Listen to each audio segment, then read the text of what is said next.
Olá pessoal, tudo bem? Eu sou Renato Marques, essa é a coluna Dissenso, um espaço de análise da conjuntura aqui no canal da CEPUSP. No vídeo de hoje nós vamos tratar a respeito do recrudescimento das tensões entre a China e Taiwan, fato que já vem acontecendo há alguns meses. E para que a gente possa entender esse processo, é fundamental, primeiramente, situar um pouco a situação de Taiwan, entendermos aí o contexto histórico em que Taiwan acaba se separando de certa forma da China, embora continue pertencendo oficialmente à China. Taiwan, gente, é uma ilha, tá? Aliás, a maior ilha que pertence à China, uma ilha que tem aproximadamente quase 36 milhões de quilômetros quadrados, o que colocaria, para poder a gente ter uma proporção, né, seria esse território ele caberia dentro do estado do Rio de Janeiro e ainda sobraria um espaço. Tá? De qualquer maneira, é um território grande, né, uma ilha grande situada ali no mar da China Meridional. Tá? A situação de Taiwan ela tem uma série de peculiaridades. Então vamos tentar entender um pouquinho aí, para a gente compreender esse contexto, é importante a gente retornar ao século XIX e ali então a gente vai visualizar um pouco a situação que faz com que Taiwan hoje, né, desde lá certo, até hoje, ela tenha essa situação razoavelmente conflituosa com a capital chinesa, com Pequim. Durante o século XIX, a China foi alvo de diversas investidas das grandes potências europeias e outras potências imperialistas, tá, que acabaram minando o poderio do Império Chinês. Desde as duas guerras do ópio, comandadas pelo Reino Unido contra a China, que a China foi se tornando cada vez mais refém, né, dessas investidas que eu citei, das grandes potências desejosas de dominar o seu território, de explorar o máximo possível o seu território. Em 1895, houve uma guerra chamada Guerra Sino-Japonesa, uma guerra que confrontou a China com o Japão. O Japão era, naquele momento, uma jovem potência imperialista ávida por conseguir buscar territórios para poder, com esses territórios, buscar recursos naturais que fossem capazes de alimentar a sua jovem indústria, né, essa indústria que vai rapidamente se tornar uma grande potência, e diante disso colocou a sua marinha e colocou os seus exércitos para tentar conquistar o máximo possível de territórios no continente asiático. Em 1895, com a Guerra Sino-Japonesa, o Japão toma Taiwan da China e vai manter Taiwan como parte das suas conquistas até o final da Segunda Guerra Mundial, em 1945, quando o Japão então acaba sendo derrotado pelos aliados. Nesse momento, Taiwan vai retomar, vai voltar para o controle chinês. Paralelamente a isso, outras partes do território chinês também tinham sido invadidas pelo Japão, como por exemplo a Manchúria, e os chineses estavam tentando resistir, e lutando bravamente para poder expulsar os japoneses que tinham naquele momento uma força militar significativamente maior do que a dos chineses. Quando o Japão sai de cena, quando o Japão perde a Segunda Guerra Mundial, o que vai acontecer ali no contexto da China é que vai explodir uma guerra civil. Uma guerra civil que reúne as duas principais forças políticas da época dentro da China. De um lado, os nacionalistas, que eram aqueles que comandavam a China antes da chegada dos japoneses, e do outro lado, os comunistas. Os comunistas vão ter uma força grandiosa aí durante essa guerra civil, que vai durar, aí, nesse retorno, vai durar aproximadamente 4 anos, e comandados por Mao Tse-tung, a principal liderança, a principal figura política da história da China contemporânea, comandados por Mao Tse-tung, eles vão vencer, vão conquistar Pequim, vão conquistar o território chinês, vão chegar ao poder através da chamada Revolução Chinesa. Os nacionalistas serão derrotados. O líder nacionalista, chamado Chiang Kai-shek, vai bater em retirada. Após essa derrota, ele vai fugir com os seus seguidores, perto de 2 milhões de seguidores, tá? Eles irão fugir e tentar se refugiar exatamente na ilha de Taiwan. Essa ilha que fica aí a aproximadamente 180 quilômetros de distância do litoral chinês. Mao Tse-tung e os comunistas vão permitir essa retirada, tá? E a partir daí as relações, né, desde 1949, então, as relações entre a China e Taiwan vão se tornar bastante áridas. É muito interessante a gente perceber que o que vai acontecer ali é uma série de situações, exceto uma mistura de situações muito intrigantes, podemos dizer assim. Por que isso? Por que intrigantes? Em primeiro lugar, porque a chegada de Chiang Kai-shek e dos nacionalistas em Taiwan, ele vai proclamar que Taiwan passa a ser, na visão dele, né, na visão dos nacionalistas, passa a ser a sede da China, ou seja, que Taiwan passará a controlar toda a China. Vai inclusive ganhar o nome de China nacionalista. E, por outro lado, em Pequim, Mao Tse-tung vai considerar que Taiwan pertence ao território chinês. Essa situação bastante sui generis, né, essa situação de dois comandos, né, se dizendo detentores e controladores do território alheio, vai permanecer por bastante tempo. Tá? É muito interessante, né, que Taiwan, o Chiang Kai-shek e Taiwan vão ter, obviamente dentro do contexto da Guerra Fria, onde tudo isso está se desenvolvendo lá nos anos 40, 50, Taiwan vai passar a ter um apoio significativo dos Estados Unidos da América, que vão inclusive armar, certo, o território taiwanês, sempre de olho em evitar que a China tome posse daquela ilha e passe realmente, certo, a ter, do ponto de vista concreto, o controle desse território. Ali, inclusive, no final dos anos 50, os Estados Unidos vão instalar bases de mísseis.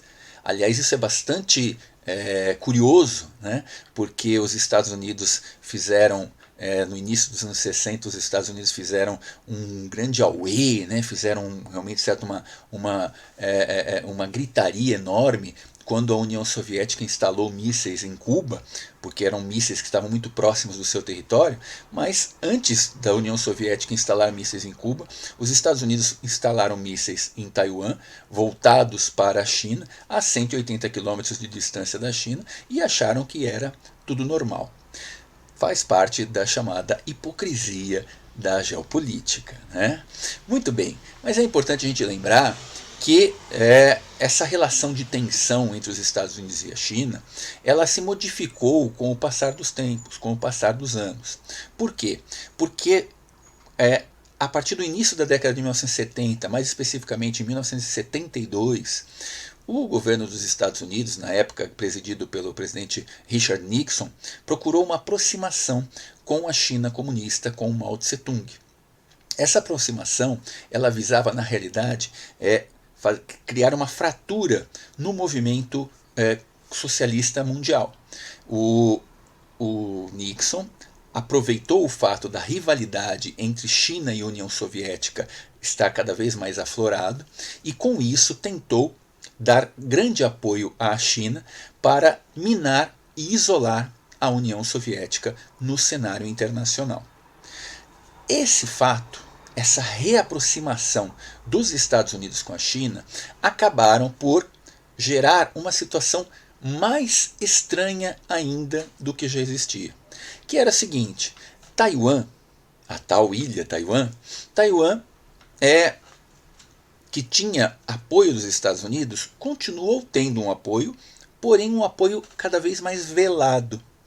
Por quê? Porque a reaproximação da China com os Estados Unidos acabou fazendo com que os chineses obrigassem os Estados Unidos a aceitar a condição fundamental de Pequim em relação a Taiwan, que é considerar que Taiwan não é um Estado livre e soberano, mas sim parte do território chinês. E como, a partir dessa reaproximação de 1972, a China foi gradativamente entrando em todos os grandes fóruns internacionais, voltando, certo, a participar de todas as grandes associações plurinacionais, como a ONU, como o Comitê Olímpico Internacional, né, como futuramente o Banco Mundial, todas, né, toda a Organização Mundial de Comércio, né, todas essas instituições transnacionais. No final das contas, o que acontece é que hoje o número de países que reconhece Taiwan como uma nação, como um Estado soberano, é mínimo. Na realidade, são apenas 15 países que executam esse reconhecimento. Todo o resto do mundo considera que Taiwan pertence à China. Agora, de novo, vem a tal hipocrisia das relações geopolíticas. Embora todos considerem, né, ou todos não, perdão, mas a imensa maioria acabe considerando que Taiwan pertence à China, no fundo, todas as lideranças do mundo e a parte substancial dos seres humanos que entendem, que apreciam as relações diplomáticas internacionais, sabem que Taiwan tem governo autônomo, que Taiwan tem um sistema político autônomo, que Taiwan tem uma produção econômica autônoma, que Taiwan está inserido no mercado mundial, certo? Não dando absolutamente a mínima bola para o que a China deseja. E o próprio governo chinês assim o faz. Né? Ele mantém uma postura de que Taiwan pertence a eles chineses, à China continental, né? Porém, não faz, né, absolutamente nada de concreto, né, não tem nenhuma atitude concreta, uma atitude de determinada de domínio sobre o território taiwanês. Essa situação ela vem se arrastando então há décadas. Porém, a bem da verdade, o que acontece é que nos últimos tempos nós temos tido uma mudança nesse cenário. E é dessa mudança no cenário que a gente vai. É essa mudança que a gente vai analisar agora. Tentar entender um pouco por que as relações entre China e Taiwan têm esquentado muito e que tipo de influências elas podem vir a ter nas relações do xadrez geopolítico mundial. O importante para a gente começar a compreender essa história é entender o seguinte: Taiwan, o seu posicionamento, né, não só a proximidade com o território chinês, mas também essa condição aí, certo, de domínio, né, do chamado Estreito de Taiwan, ali, certo, Taiwan se transforma num ponto muito, vamos dizer assim, um ponto muito agudo da presença da potência Estados Unidos, né, com as suas bases militares ali, certo, que continuam existindo, certo, com a sua presença militar que hora ou outra acaba aparecendo, com o apoio militar que os Estados Unidos dão a Taiwan, aquilo se transforma realmente, certo, numa espécie de desafio à ascensão do domínio chinês. A China, vocês sabem bem, é uma potência que cada vez mais busca se tornar a superpotência hegemônica e, portanto, disputa essa hegemonia geopolítica, essa hegemonia econômica, essa hegemonia militar, essa hegemonia política com os Estados Unidos da América. A economia chinesa, cada dia mais forte, extremamente, né, intensa, ela acaba fazendo com que circule um nível elevadíssimo de mercadorias pelo mar da China meridional. E as diversas ilhas que ali estão, que fazem parte aí, certo, que cercam essa região, são desejadas pelos chineses, que desejam tomar o maior número possível dessas ilhas para garantir que em nenhum momento a sua produção econômica, o seu escoamento da sua produção econômica possa ser estrangulado por alguma potência inimiga. Por outro lado, não é de um interesse dos Estados Unidos da América permitir que a China tenha total controle sobre o mar da China meridional. Os Estados Unidos, como essa superpotência imperialista, né, poderosíssima, deseja controlar o máximo possível, estar o mais próximo possível dessa circulação, exatamente para evitar um crescimento ainda maior do poderio chinês. Esse tipo de situação, esse tipo de circunstância, ela já teve outros momentos de tensão. Em meados da década de 90, ainda quando era o governo de Deng Xiaoping na China e do Bill Clinton nos Estados Unidos, a China chegou a fazer manobras, né, a sua marinha, botou a sua marinha para poder fazer manobras militares muito próximas de Taiwan. E os Estados Unidos, então, naquele momento, mandaram alguns porta-aviões da sua 7ª Frota Naval para fiscalizar essas manobras e para, de certa maneira, mostrar aos chineses que eles não permitiriam que a China fosse além das manobras, ou seja, não permitiriam que a China ousasse avançar sobre o território taiwanês e tomar Taiwan. Os chineses, naquele momento, retroagiram, né? Voltaram para trás, ficaram no seu canto e não seguiram adiante. Passaram já muitos anos, a China de hoje é muito mais forte do que era a China na metade da década de 1990, e os chineses têm investido pesadamente na sua condição de superpotência, inclusive militar. O atual líder chinês, Xi Jinping, já deu diversas demonstrações, inclusive chegou a fazer pronunciamentos do desejo da China em cada vez mais se fortalecer militarmente para acompanhar o crescimento da sua economia e, posteriormente, para isso tudo se transformar em poder geopolítico mundo afora. Esse confronto, essa rusga, esse choque direto com os Estados Unidos, ele tem aí, certo, essa questão do crescimento da frota, do crescimento da marinha, do aperfeiçoamento da marinha chinesa como uma grande pedra no sapato dos Estados Unidos. Os Estados Unidos da América não desejam, em hipótese alguma, ver esta marinha chinesa cada vez mais forte, como, aliás, nos ilustra muito bem o grande especialista em geopolítica brasileiro José Luiz Fiore, em texto que vou deixar para vocês aí na descrição. Tá? Esse ponto se tornou, sem dúvida, então, um grande desafio na relação, na tensão entre as duas maiores potências do planeta, agora no início do século XXI. Assim sendo, o que nós temos tido é exatamente os Estados Unidos incomodados terrivelmente com esse aperfeiçoamento tecnológico militar da marinha chinesa, e a marinha chinesa fazendo questão de exibir isso ao mundo todo. Agora, em 2021, foi comemorado o centenário do Partido Comunista Chinês.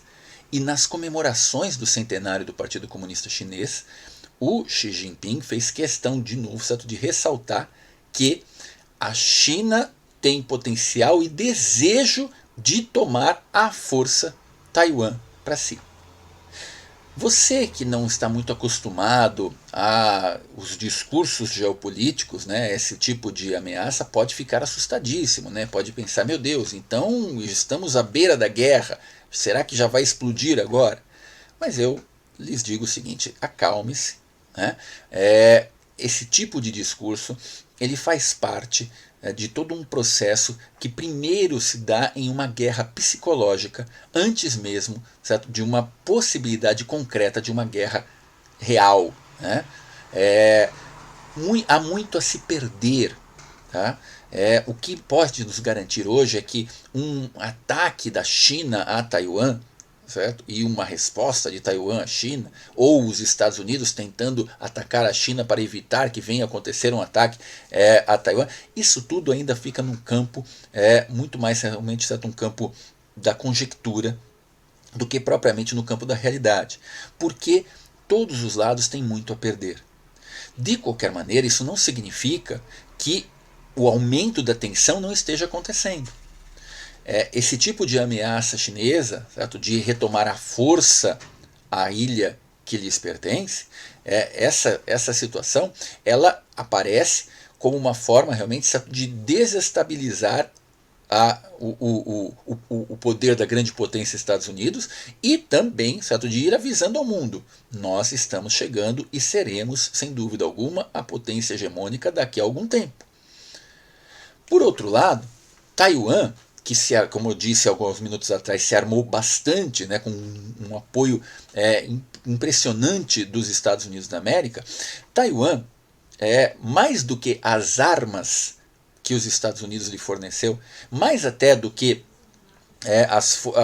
as forças armadas dos Estados Unidos, que historicamente, desde que os nacionalistas chegaram ao poder, têm lhes dado proteção, na realidade Taiwan se baseia, né, a proteção, o sistema de proteção de Taiwan se baseia naquilo que os especialistas têm chamado de escudo do silício. E o que vem a ser o escudo do silício? Na realidade, é uma defesa econômica. Por quê? Porque Taiwan se transformou no maior produtor mundial de chips de semicondutores, que são peças cruciais no desenvolvimento tecnológico mais sofisticado que nós temos no mundo. As grandes máquinas, né, certo? Desde satélites, aviões, foguetes, tá? Até elementos mais simplificados, mas importantíssimos dentro do processo comercial, tá? Como celulares, computadores, todos eles utilizam esse tipo de chip. Os chips semicondutores, eles são formados fundamentalmente, a matéria básica deles é o silício. Daí essa expressão, né? Escudo de silício. Porque uma crise na indústria de chips semicondutores levaria a uma paralisação da economia em escala mundial, o que afetaria diretamente os Estados Unidos da América e a China. Então, essa capacidade econômica, essa capacidade produtiva, né, que faz, por exemplo, com que a maior empresa de produção de chips de Taiwan seja simplesmente responsável por 25% de todos os chips semicondutores do planeta, certo? Uma crise nesse segmento levaria, obviamente, certo, a um caos mundial, coisa que, repito, nenhum dos países, nenhuma das potências deseja. Então, Taiwan se protege também com isso. Ao mesmo tempo, essa capacidade econômica, essa capacidade industrial torna Taiwan mais atraente ainda para os interesses do governo chinês, do governo de Pequim. E, por outro lado, os Estados Unidos redobram a sua atenção para, de qualquer maneira, evitar essa tomada territorial da China sobre Taiwan. Porque se a China hoje já é a grande potência econômica, ela controlando essa produção de chips semicondutores, ela dá um passo monumental para cada vez mais lançar os Estados Unidos para uma condição subalterna ao seu poderio econômico. Diante desse processo, elementos da guerra econômica que são fundamentais na determinação dos passos e das movimentações no tabuleiro do xadrez geopolítico demonstram os interesses dos Estados Unidos em sabotar qualquer tipo de processo de expansão da China naquela região. E os Estados Unidos aproveitam e utilizam também da sua capacidade de influência sobre o Ocidente e sobre aquelas nações que estão ali no hall das nações que fazem parte, por exemplo, da OTAN, da Organização do Tratado do Atlântico Norte. Então, por exemplo, nós tivemos uma presença de navios de parte da marinha britânica fazendo movimentos ali no mar da China há pouco tempo atrás. Os britânicos alegaram que ali estavam, certo, para poder monitorar a situação de Hong Kong. Hong Kong que os britânicos acreditam ainda, se colocam ainda, certo, como de alguma maneira, embora desde 1997 tenha voltado a pertencer à China, mas ainda os britânicos gostam de dizer, certo, que gostam de acompanhar porque consideram que Hong Kong tem uma importância significativa no seu passado histórico. E obviamente que tem ainda, certo, dentro do cenário da economia, da força econômica de Hong Kong.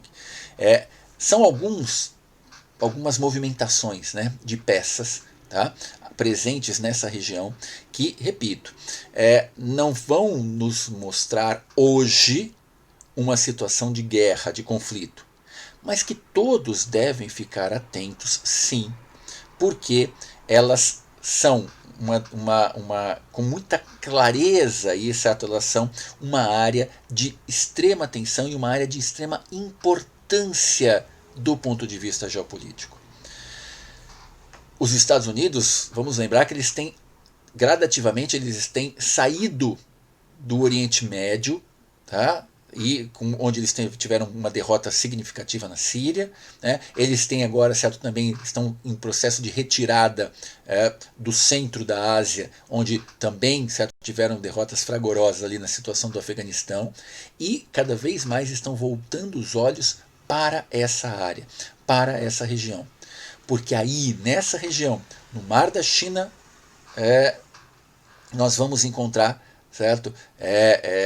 Ali no Mar da China Meridional nós vamos encontrar uma série de possibilidades, tá, de desenlaces econômicos, e para que esses desenlaces econômicos aconteçam, ou com o aumento do potencial chinês, ou com um controle, né, e uma postergação dessa possibilidade de aumento, isso tudo vai depender também dos deslocamentos militares.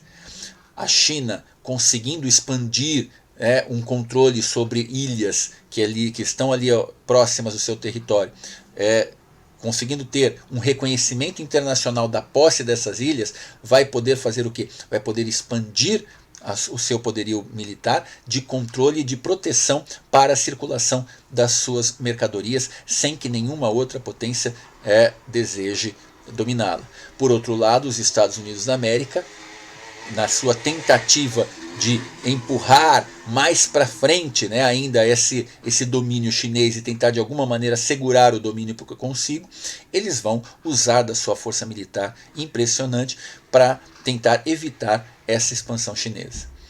É um tema muito interessante, que vale a pena que todos fiquem de olhos bem abertos para a gente acompanhar e ver onde é que isso vai dar. Bom, muito obrigado pela atenção de vocês. A gente vai se encontrar aí em um próximo vídeo, tá? Um forte abraço, até mais. Tchau, tchau.